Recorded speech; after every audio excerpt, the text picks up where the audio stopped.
فأنا ناصح لإخواني بالصدع بالحق تبيض وجوههم. السكوت في مسألة الحزبية يضرها، فاصدع بما تؤمر وأعرض عن المشركين. سلامي على دماج ورجالها والشيخ يحيى ودار العلم يا سعد بانيها.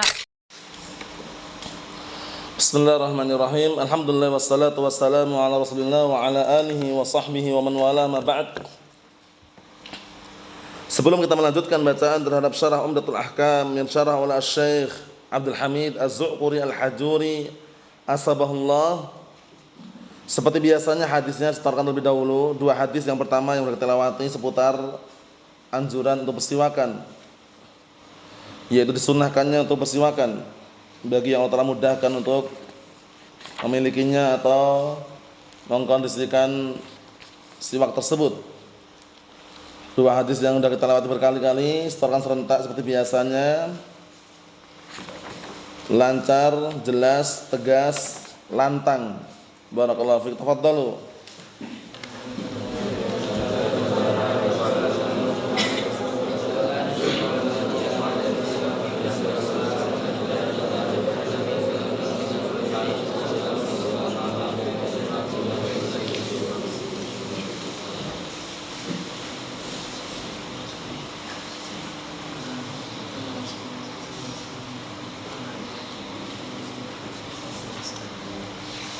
Naam, ahsantum barakallahu fiik. Kita lanjutkan, disimak baik-baik halaman yang ke 149 bagian bawah itu. Simak baik-baik ya, yang punya kitab, fokus pada pembahasan. Qala al-mu'allifu asbahullah wa fi, ini masih sambungan daripada faedah-faedah yang diambil dari hadis yang sudah kita lewati. Wa fi ma alaihi an-nabiyyu sallallahu alaihi wasallam min at-tadarru' wal luju' ila Allah.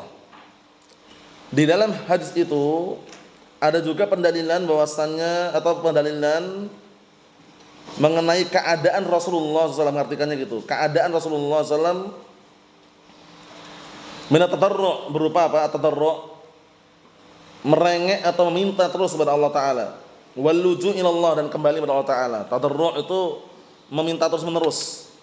Luju' kembali. Bisa dipahami ya? Idrafa'a isba'ahu ila sama kalladhi da'u. Kapan itu? Mana dalilnya? Yang itu dikarenakan beliau mengangkat jarinya ke arah langit seperti orang yang berdoa. Jari berarti gini. Paham ya? Nah, ngangkat arah langit. Orang berdoa gini.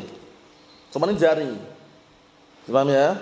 Nah, ada yang mengatakan jari telunjuk gini. Paham ya? Nah, karena dipermisalkan seperti orang berdoa itu, makanya berdoa angkat tangannya ke atas gitu loh. Bisa dipahami? Nah, mengatakan apa? Kita lihat, Allahumma fir rafiqil a'la, ya Allah, berilah kami pendamping yang di atas. Maksudnya itu, nah barakallahu fiik, minta segera, ingin segera apa? Menikmati surga yang di atas. Rafiqil a'la. Rafiq itu pendamping. Maksudnya kenikmatan dalam surga tersebut. Nah, ini Rasulullah sambil mengarahkan telunjuknya ke langit. Allahumma fir rafiqil a'la. Fa an Aisyah radhiyallahu anha qalat kana Rasulullah sallallahu alaihi wasallam wa huwa sahihun yaqul. Lihat ini.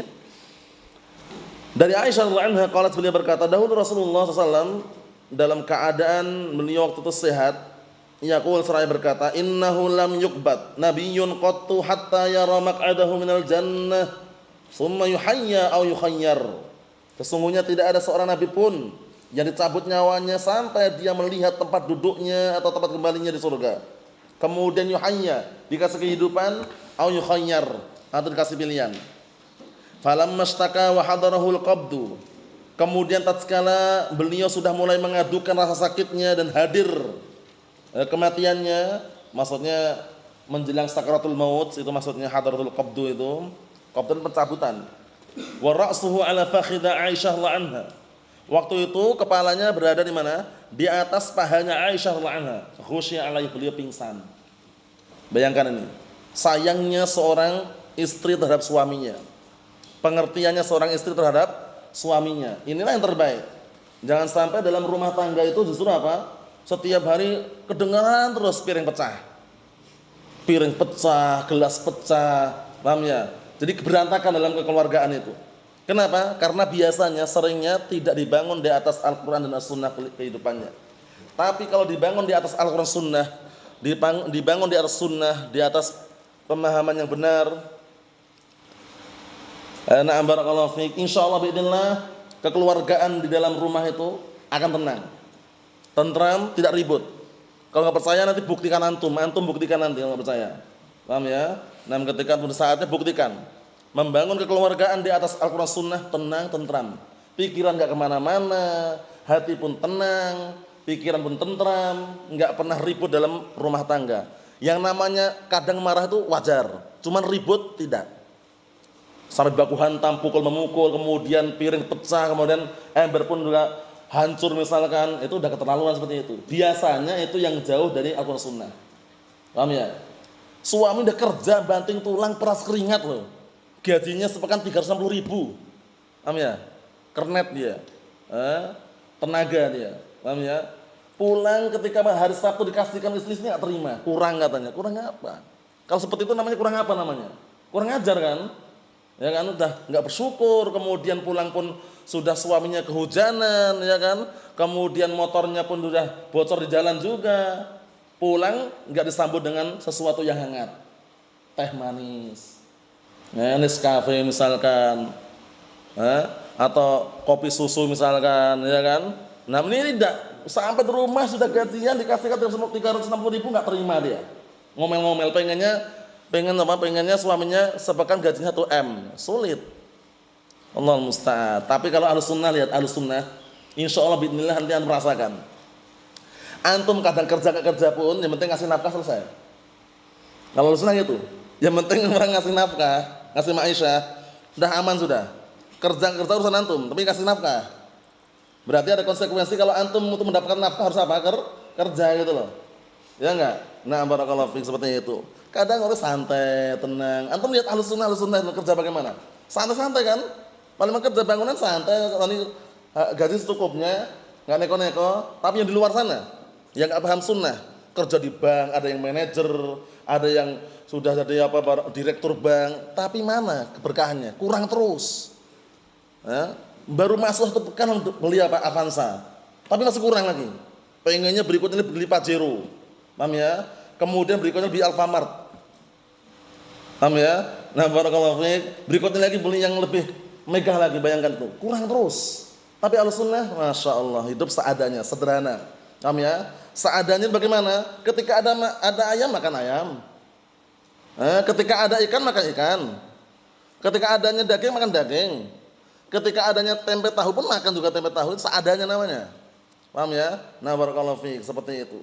Tapi kalau orang terbiasa enak hidupnya, terbiasa kaya raya, makan harus semuanya makanan yang berkelas, itu ketika menghadapi tempe tahu sepekan aja darah tinggi dia, naik tensinya.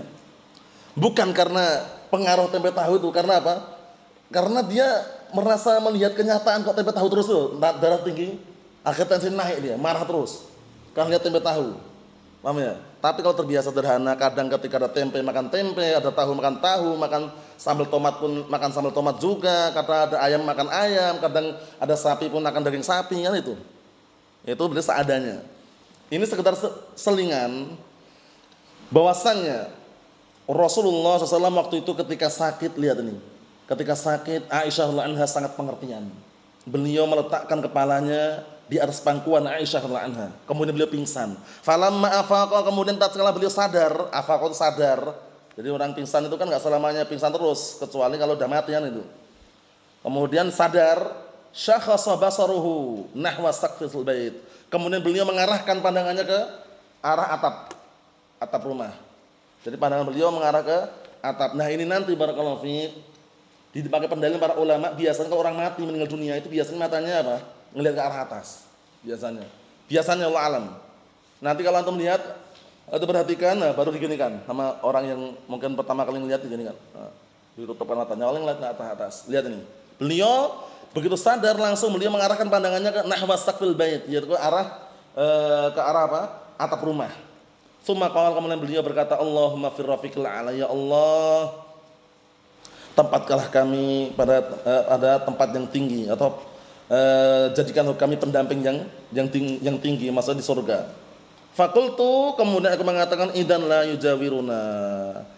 Jika demikian berarti tidak bisa bertetanggaan dengan kami. Fa'araftu annahu hadithuhu alladhi kana yuhadditsuna wa huwa sahih. Maka aku tahu bahwasanya hadis yang disampaikan waktu itu adalah hadisnya apa? Barakallahu fi hadis yang disampaikan waktu itu dalam kondisi wa huwa sahih, itu sehat. Wallahu alam sahih ini karena bukan masalah riwayatnya ya, tapi sehat. Karena kalau untuk riwayatnya jelas Bukhari Muslim sahih, enggak perlu pakai lafaz sahih lagi. Paham ya? Jadi beliau waktu itu ketika barakallahu fiik menyampaikan hadis itu dalam keadaan beliau sahih. Cuman di akhir hayatnya seperti itu keadaannya. Jadi pahami? Beliau pingsan di pangkuan Aisyah radhiyallahu anha, kemudian beliau sadar lalu melihat ke arah atap. Allahumma fir rafiqil a'la, kemudian tidak lama kemudian meninggal dunia. Para ulama telah mengambil dalil dari hadis ini juga. Biasanya kalau orang meninggal dunia itu biasanya matanya ke arah atas, terbelalak ini, ke arah atas. Paham ya? Kemudian baru dipejamkan. Barakallahu fiik, seperti itu. Wa fi berikutnya takrarud doa, ada penilaian diulang-ulang doa. Doa itu ulang-ulang enggak masalah, tapi jangan buru-buru. Jangan tergesa-gesa. Maksudnya apa sih? Tergesa-gesa, terburu-buru dalam berdoa itu enggak boleh. Kenapa? Karena khawatir dia nanti kemasukan suudzon billah. Perhatikan ini. Kemasukan suudzon billah, berburuk sangka kepada Allah enggak boleh. Karena biasanya kalau orang berdoa itu kan enggak mungkin dikabulkan langsung katanya ya. Sekali, dua kali, bahkan 100 kali pun enggak dikabulkan juga. Kalau dia ngomong, aku udah berdoa sekian-sekian kok enggak dikabulkan, ya itu namanya tergesa-gesa namanya. Disebutkan dalam hadis itu, Rasulullah mengatakan sallallahu alaihi wasallam, wala yazalu du'aul abdi yustajab ma lam yasta'jil. Mewakilkan makna itu, senantiasa doanya seorang hamba dikabulkan selama tidak tergesa-gesa. Akhirnya ditanya, ya Rasulullah, wa mal istijal? Wahai Rasulullah, apa itu tergesa-gesa? Orang berdoa kalau tergesa-gesa itu apa? Kata beliau, yaqulur rajulu qad da'utu kadza wa qad da'utu kadza falam ara yastajibu li. Ini. Tergesa-gesa itu lafaz seperti ini. Ada orang mengatakan aku sudah berdoa seperti ini, sudah berdoa demikian kok enggak dikabulkan lah. Itu namanya tergesa-gesa namanya. Sabar. Walaupun 100 kali, 200 kali pun enggak masalah, sabar aja. Karena doa itu, di balik doa ada berapa kebaikan? 3 kebaikan. Pertama, imma dikabulkan di dunia. Kedua, dipalingkan dari kejelekan-kejelekan yang akan menimpa dirinya. Ketiga, ditunda nanti diberikan di akhirat. Masya Allah ini. Jadi orang berdoa itu enggak ada ruginya. Ad-du'a huwal ibadah. Doa itu adalah ibadah. Mafhum? Oleh karena itu jangan pernah lupa berdoa. Ada kesempatan-kesempatan seperti hari Jumat, habis asar itu sampai mata terbenam, itu doa. Dikabulkan di situ. Antara adzan dan iqamah, nunggu imam misalkan antara adzan dan iqamah, barakallahu fiik, mungkin dia langsung berdoa dulu kemudian baru baca Al-Qur'an atau yang semisalnya, itu dikabulkan doanya antara adzan dan iqamah. Ad-du'a bainal adzan wal iqamah la yurad. Doa antara adzan dan iqamah itu enggak ditolak. Berdoa Allahumma ighfir lana ya Ghaffar, Allahumma yassir lana umurana wa wasi' rizqana wa barik fihi misalkan. Allahumma rzuqna ya Razzaq, Allahumma ighfir lana ya Ghaffar, insyaallah biidznillah dikabulkan doanya. Paham ya? Seperti itu. Minta diberi rezeki. Tapi rezeki yang paling utama bukan dolar wala rial Saudi wala ringgit Malaysia wala rupiah. Rezeki yang paling utama diberikan rezeki berupa keimanan, itu paling utama sudah. Kalau antum sudah dapat rezeki yang itu, insyaallah biidznillah yang lain ngikut. Karena kalau dia punya keimanan yang kuat, dia akan sadar dunia ini masa sekali saja, enggak 2 kali. Dia akan sadar harta yang dia miliki hanya titipan. Hanya titipan. Antum punya harta sebanyak apa? Titipan. Nanti pun hilang dan habis, tapi habiskan pada jalan yang baik itu. Ya kan? Harta semua yang antum miliki, yang kita miliki titipan semuanya. Paham ya? Cuman kita megang memang tapi salurkan pada yang bermanfaatan itu. Itu dengan iman. Tapi kalau cuma minta rezekinya, ya Allah, Allah marzuqnya Razzaq, berilah kami rezeki ya Allah, itu pikirannya dolar, real Saudi, ringgit Malaysia, rupiah, itu keliru. Paham ya? Kalau ingin dua-duanya, Rabbana atina fid dunya hasanah wa fil akhirati hasanah. Dua-duanya, dunia akhirat dapat hasanah, kebaikan. Kebaikan itu macam-macam, kebaikan di dalam kekeluargaan, kebaikan dalam masalah akidah, semua kebaikan yang kita minta. Paham ya? Cuman kebaikan yang paling utama kebaikan berupa keimanan. Itu sahih kalau antum imannya kuat, tawakalnya kuat, insyaallah bismillah hidup pun tenang. Santai, tenang, slow gitu loh. Enggak seperti orang yang menggebu-gebu. Tahu menggebu-gebu? Yang berambisius mencari dunia, enggak puas mereka. Kata mereka waktu adalah uang, kata mereka. Kalau di luarnya waktu ada dolar. Kalau di Malaysia waktu ada ringgit. Ya, seperti itu. Kalau kita bukan, waktu adalah ilmu. Waktu adalah akhirat. Kejarlah akhirat. Itu udah. Mau kemana lagi? Kejarlah akhirat, dunia menyertaimu. Karena orang ngejar dunia itu sebagaikan orang main apa kemarin?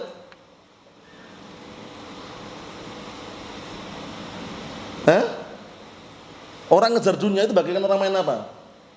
Sepak bola. Bola kalau jauh diapain, Mas? Dikejar nggak? Lah kalau dekat ditendang jauhkan lagi. Itu dunia seperti itu. Dikejar mati-matian ternyata nggak dibawa mati, ditinggal. Eman-eman kan? Tapi kalau akhirat, mengejar akhirat dibawa terus sampai meninggal dunia, sampai nanti kekal abadi akhirat. Tapi lo dunia, antum kejar mati-matian nggak dibawa mati, ya nggak?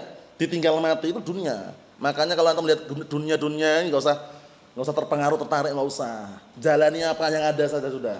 Paham ya? Dunia akan datang kalau akhirat yang target utamanya. Tapi kalau ngejar dunia, udah akhirat nggak dapat. Ini tak ulang-ulang ya, biar tertancapkan di benak antum. Karena antum nanti ke depannya 10 tahun yang akan datang, nggak tahu kan? Sudah besar, sudah dewasa, sudah berjenggot misalkan, mungkin sudah ada yang kemana, ada yang kemini misalkan kan, nggak tahu juga kan? Paham ya? Yang jelas barakallahu fiik, semuanya ingat baik-baik, kejar akhirat, dunia dapat. Sudah tertancap belum? Kejar akhirat, dunia dapat. Paham ya? Seperti itu. Tapi kalau ngejar dunia, akhirat belum tentu dapat. Mafhum Sufyan? Ayo, na'am. Kita lihat sini, perhatikan baik-baik. Kata beliau, fa innahu ajwab, karena mengulang-ulang doa itu ajwab. Apa ajwab? Lebih bisa dikabulkan.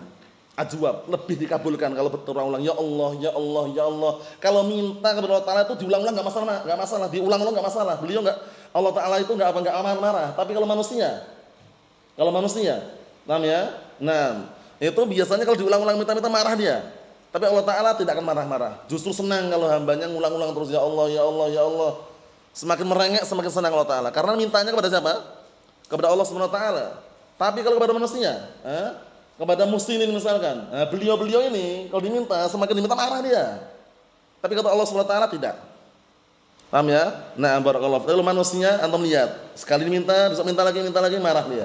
Tapi Allah Ta'ala tidak. Makanya Allah minta kepada Allah Ta'ala, idza sa'alta fas'alillah wa idza sta'anta fasta'in billah. Apabila minta kepada Allah Ta'ala. Apabila minta pertolongan kepada Allah Subhanahu wa taala. Fa innan nabiyya sallallahu alaihi wasallam wa kana idza da'a salatan wa idza sa'ala salatan. Masyaallah, lihat ini. Contohnya ini. Dikarenakan dahulu Rasulullah SAW beliau apabila berdoa 3 kali. Allahummaghfir lana ya Ghaffar, Allahummaghfir lana ya Ghaffar. Contohnya ya, Allahummaghfir lana ya Ghaffar 3 kali beliau. Dan ketika beliau meminta 3 kali. Ya Allah, ya Allah, ya Allah, mengulang-ulang. Mafhum? Na'am barakallahu fiik. Jadi kalau minta kepada Allah Ta'ala itu barakallahu fiik diulang-ulang. Semakin diulang-ulang semakin senang Allah Ta'ala.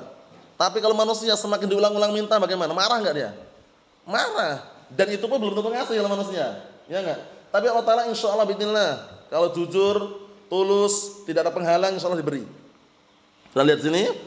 Min hadits Abdullah bin Mas'ud radhiyallahu anhu wa akhrajahu al-Bukhari an Anas ibn Malik radhiyallahu anhu, dan juga diriwayatkan oleh Bukhari dari hadis Anas bin Malik radhiyallahu anhu, qala, beliau berkata, anna Rasulullah sallallahu alaihi wasallam kana idza sallama salasan wa idza takallama bi kalimatin a'adaha salasan. Masyaallah, lihat ini. Bahwasanya dahulu Rasulullah SAW apabila beliau salam 3 kali. Ya mungkin karena enggak kedengaran atau mungkin karena belum dijawab itu ya. Assalamualaikum.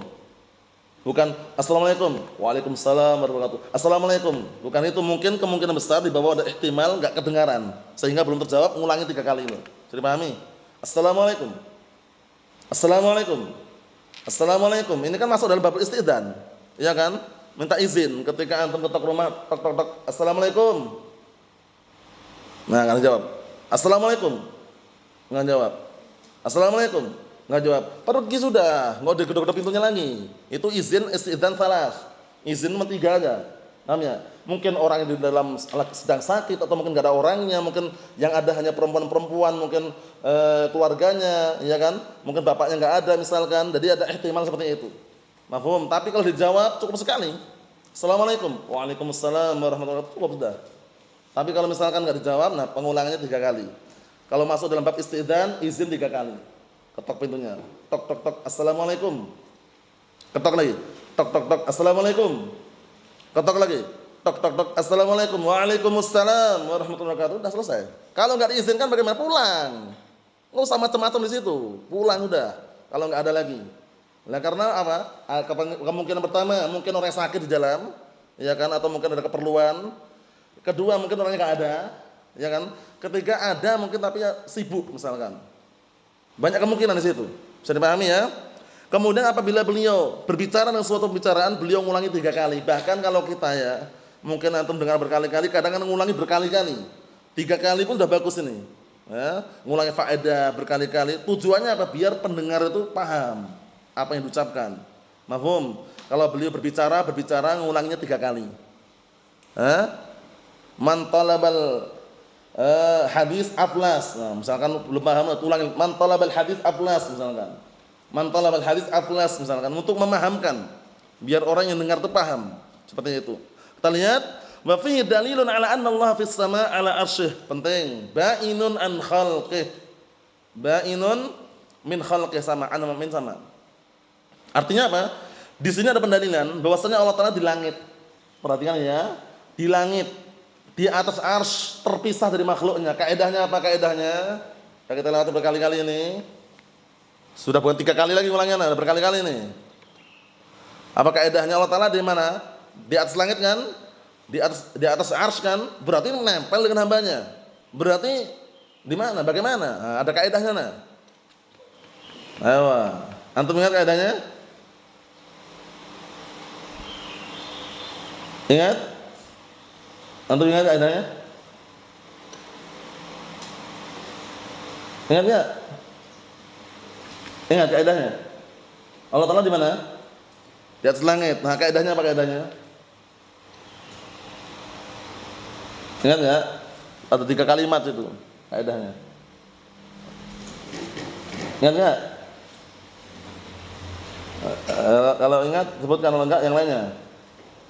Dan antum, Hasan. Ingat enggak? La ba'as. Ingat antum? Ayo sebutkan.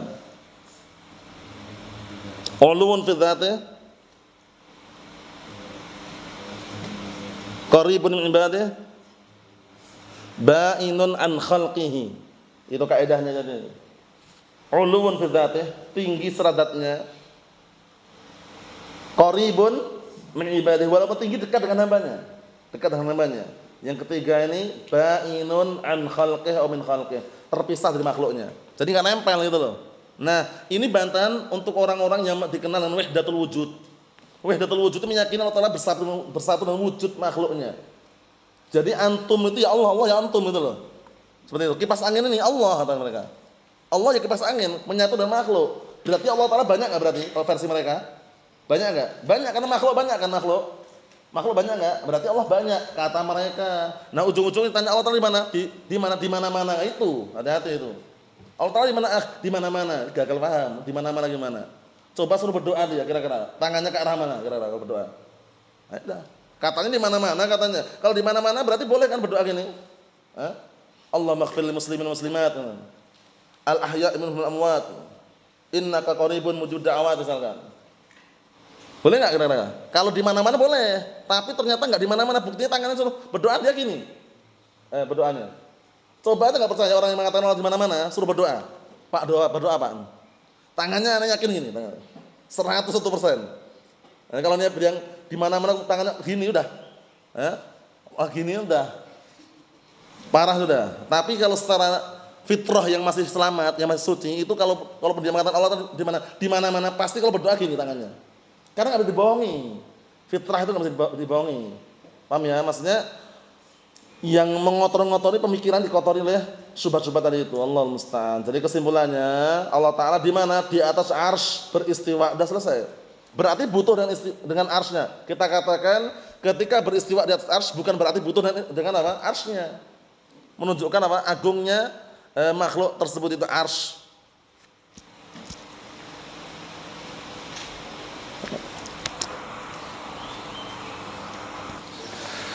Na'am barakallahu fi. Kesimpulannya bahwasanya Allah Taala di mana tadi? Kesimpulannya Sufyan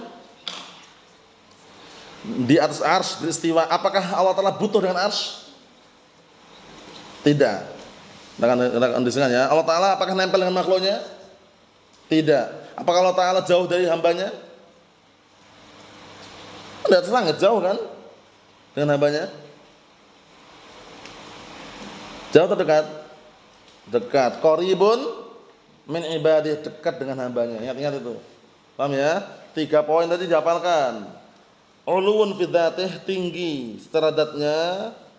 Qaribun min ibadih, dekat dari hambanya. Ba'inun an khalqih, terpisah dari makhluknya. Dihafalkan itu. Karena biar nanti enggak gagal paham. Tinggi berarti jauh, gagal paham berarti. Nah, barakallahu fiik seperti itu. Kita lihat di sini barakallahu fiik. Wa dalilu dzalika isyaratun Nabi sallallahu alaihi wasallam bi usbu'ih ila as-sama' ma'a qouli Allahumma fir rafiqil a'la. Dalil yang menunjukkan bahwa Allah Ta'ala di langit itu adalah isyaratnya Rasulullah SAW dengan jarinya ke arah langit. Bersamaan beliau mengatakan Allahumma fir rafiqil a'la, mengarah atas. Beliau menunjuk ke arah atas. Allahumma fir rafiqil a'la, minta barakallahu fiik pendamping yang di ketinggian, surga maksudnya. Paham ya? Nah, diberi kemuliaan yang tinggi, al-maqam al-mahmud. Nah, yang terakhir perhatikan, wa fi fadilatul lil malaikati alladziina hum fis sama', dan di dalam hadis ini ada pendalilan keutamaan para malaikat yang mereka di langit. Malaikat juga rasul, juga penduduk langit, tapi rasul penduduk langit itu malaikat. Ada rasul penduduk bumi pertama kali siapa yang diutus ke bumi? Antum? Nabi Nuh alaihissalam. Namanya Rasulun Basyari atau Rasulun Malaki? Rasulun Basyari. Adapun Rasulun Malaki para malaikat. Siapa yang paling afdal dari para malaikat? Jibril alaihissalam. Namanya Rasulun Malaki. Rasulun Basyari pertama kali itu siapa? Yang diutus untuk penduduk bumi ini? Nuh alaihissalam. Nabi Adam kemana? Nazil. Kok malah duluan Nabi Nuh ini? Karena Rasul pertama kali diutus untuk penduduk bumi karena Nabi Nuh alaihissalam, kata ikhwah ini. Nabi Adam kemana? Bukankah Nabi Adam yang pertama kali? Kenapa kok malah dikatakan Rasul pertama kali penduduk bumi kok Nuh alaihissalam, kok bukan Adam itu? Nah, ini mudah sekali pertanyaan. Jawabannya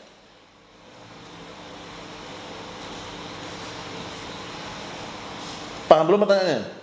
Ayo, jawabannya?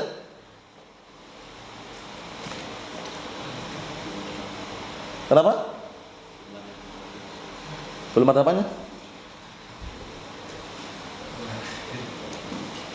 Belum ada apanya? Atau Allah alam? Allah alam aman. Antum Abdullah, udah kita lewati nih. Ayo, ini lihat ini keren jawabannya. Adam alaihissalam kana nabiyyan wa lam yakun rasulan. Beliau nabi bukan rasul. Sehingga pertama kali rasul di penduduk bumi Nuh alaihissalam, bukan Adam. Adam nabi. Kalau tanya nabi pertama siapa? Adam, benar. Rasul pertama kali siapa untuk penduduk bumi? Nuh alaihissalam. Kenapa anak katakan untuk penduduk bumi? Karena penduduk langit juga ada rasulnya sana. Dalam surat Fatir, alhamdulillahi fatiris samawati wal ardi ja'ilil malaikati rusulan. Para malaikat jadikan rusulan, para rasul. Rasulun malaki atau basyari tadi? Malaki. Naam. Kita lihat di sini barakallahu fiik, dikit lagi, liqaulillahi azza wa jalla kama fi hadits qudsi, sebagaimana perkataan Allah Taala dalam hadis qudsi, qala Rasulullah sallallahu alaihi wasallam, yaqulullah ta'ala azza wa jalla, berkata Rasulullah sallallahu alaihi wasallam, kemudian Allah Taala mengatakan, ana 'inda dhanni 'abdi, sesungguhnya aku berada pada apa? Sangkaan hambaku, dan hambaku. Wa ana ma'ahu hina yadhkuruni, dan aku bersama dia tatkala dia mengingatku. Nah, kebersamaan di sini ingat. Kebersamaan di sini kebersamaan yang bagaimana? Ma'iyah apa di sini? Nempel atau sama-sama bergabung atau bagaimana? Ada kata lain juga nih. Kan lihat seperti ini. Allah Taala mengatakan ana ma'ahu hina yadhkuruni. Aku bersama dia ketika dia mengingatku. Fa in dzakarani fi nafsihi dzakartuhu fi nafsi. Jika dia mengingatku pada dirinya, aku pun ingat dia pada diriku. Wa in dzakarani fil mala'in dzakartuhu fi mala'in khairin minhu. Apabila dia mengingatku, menyebut namaku atau mengingatku di hadapan halayak ramai, aku pun mengingat dia, menyebut dia di hadapan halayak ramai yang lebih baik dari itu. Kebersamaan apa sini? Hizam nempel. Kebersamaan ilmunya dan pengawasannya, bukan zatnya. Jangan sampai Anda punya pikiran zat Allah Ta'ala berarti nempel dengan zat makhluk, itu namanya apa? Wahdatul wujud. Wahdatul wujud itu pemikiran yang barakallahu fiik menghantarkan pada kekufuran waliyadzubillah. Allah Ta'ala menyatu dengan makhluknya. Dikenal nama ittihadiyah. Kalau menyatu ittihadiyah, kalau berada di dalam makhluk namanya apa? Hululiyah. Dihafalkan itu, ittihadiyah, hululiyah. Kalau ittihadiyah itu keyakinan Allah Ta'ala menyatu dengan makhluknya. Kalau al-hululiyah itu keyakinan Allah Ta'ala berada di dalam makhluk.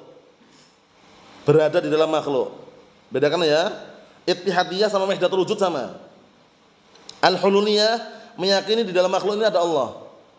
Kipas angin makhluk bukan, Imran? Kipas angin makhluk bukan? Nah terus apa? Benda makhluk bukan? Sekarang kipas angin ini makhluk bukan, Imran? Nah terus apa kalau bukan makhluk? Benda. Lah benda makhluk bukan? Berarti makhluk kan? Kipas angin makhluk. Makhluk ada makhluk hidup, makhluk mati. Nah kalau kita ini makhluk hidup. Kucing ini makhluk hidup. Kalau kipas angin makhluk juga, benda mati. Makhluk tapi. Ya karena di dalam kipas angin ini ada Allah, itu keyakinan hululiyah. Kipas angin ini adalah Allah, ini keyakinan apa namanya? Antum? Kipas angin ini adalah Allah, keyakinan apa tadi?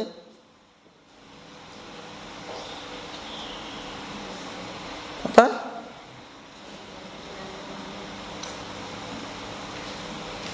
Di dalam kipas angin ini adalah Allah. Ada Allah berarti apa? Hululiyah. Kipas angin ini adalah Allah berarti apa? Akidah apa itu?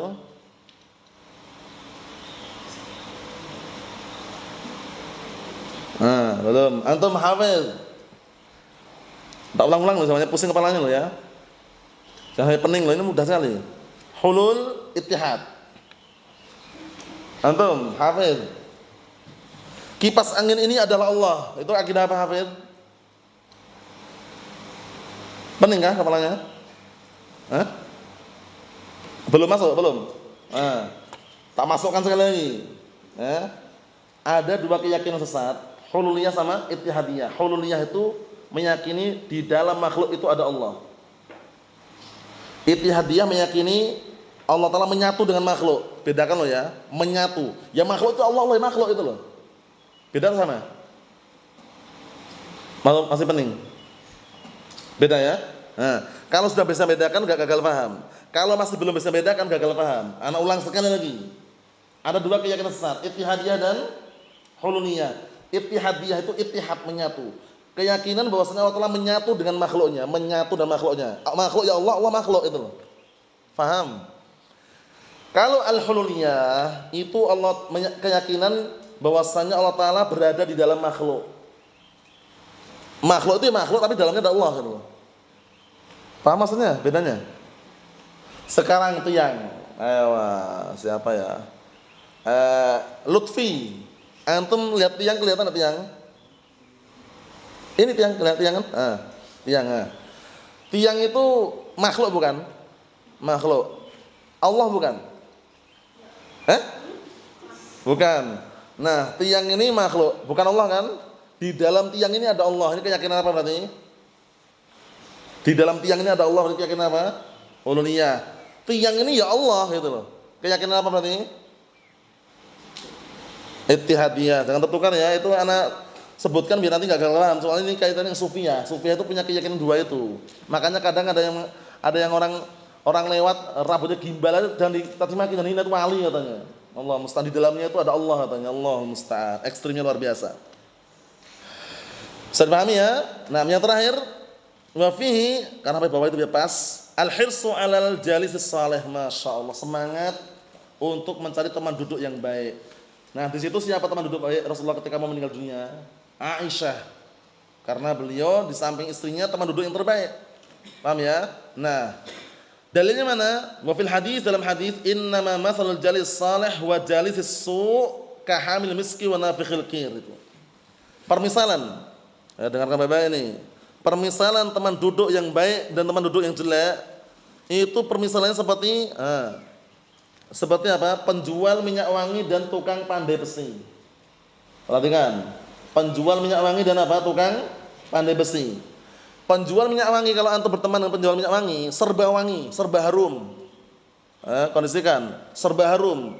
Antum imma membeli minyak wanginya kalau punya uang, harum juga, atau antum dikasih minyak wangi sama penjualnya wangi juga, atau antum barakallahu fiik mencium bau wangi di situ, serba wangi. Itu teman duduk yang baik. Yang kedua, teman duduk yang jelek itu permisalkan seperti tukang pandai besi. Atau tahu tukang pandai besi? Yang biasa mengolah besi itu ya, jadi cangkul, jadi arit, jadi engkrong, jadi sabit itu, jadi kapak, nah dia diolah. Biasanya orang kata ada tabung, 2 tabung itu diolah. Dengan apa? Dengan dipanasan yang sangat panas itu. Atau yang lebih memahamkan lagi, tukang las, dah itu aja. Tukang las juga masuk juga. Tukang las, kalau deket-deket tukang las, tahu tukang las ya? Kalau antum deket-deket tukang las, imat tercium di situ bau yang tidak sedap, bau bakar-bakar. Atau ujung-ujungnya kalau antum dekat-dekat kena percikan apinya, sobek pakaiannya. Serba tidak baik, tidak bagus itu. Maksudnya kalau teman duduknya jelek, antum walaupun bagus, masya Allah, hafal Al-Quran, hafal As-Sunnah, hafal Kutub Sittah misalkan, paham ya? Tapi kalau teman duduknya jelek, teman duduknya pembegal, perampok, pemabuk, penjudi misalkan, orang akan nilai, sih ini pemabuk juga. Padahal bukan. Bisa dipahami? Makanya teman duduk itu cari yang terbaik. Namanya selektif. Apa itu selektif? Jadi mencari teman duduk itu harus selektif. Apa selektif? Memilih-milih. Selektif, memilih-milih. Bukan sembarangan akhirnya apa? Terseret. Ya, hati-hati ya, teman duduk itu pengaruhnya besar. Bagaikan apa teman duduk itu, San? Bagaikan apa, San? Pengaruhnya bagaikan apa, San? Ayo. Teman duduk pengaruhnya besar enggak? Bagaikan apa? Pengaruhnya itu.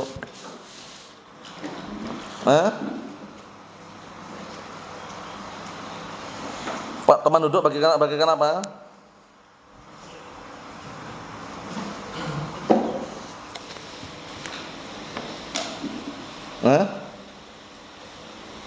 Teman duduk bagaikan apa? Antum, teman duduk bagaikan apa? Teman duduk bagaikan apa dia? Bagaikan cermin. Antum kalau bercermin ketika sendirian nampaknya antum kan, tapi ketika ada teman duduk yang jelek misalkan, yang mungkin dari sisi fisiknya atau mungkin dari sisi moral dan akhlaknya, itu ketika bercermin kena juga kan kalau antum berduaan situ. Sama-sama kena cermin tadi kan. Makanya pantulan. Jadi kalau misalkan antum berteman duduk dengan orang yang jelek, itu cerminannya mantul gitu. Wah, ini jelek juga ini. Padahal bukan orang jelek, orang baik. Sebaliknya antum enggak baik-baik kali. Tapi pahamlah kebaikan. Teman duduknya orang baik. Orang nilai, masya Allah sebulan baik ya. Padahal enggak terlalu baik juga. Cuman kan teman duduk baik tadi. Makanya ketika mencari teman duduk harus apa tadi, Ahmad? Ketika mencari teman duduk harus apa tadi? Harus selektif, memilih-milih. Nah, wallahu a'lam bishawab, alhamdulillah.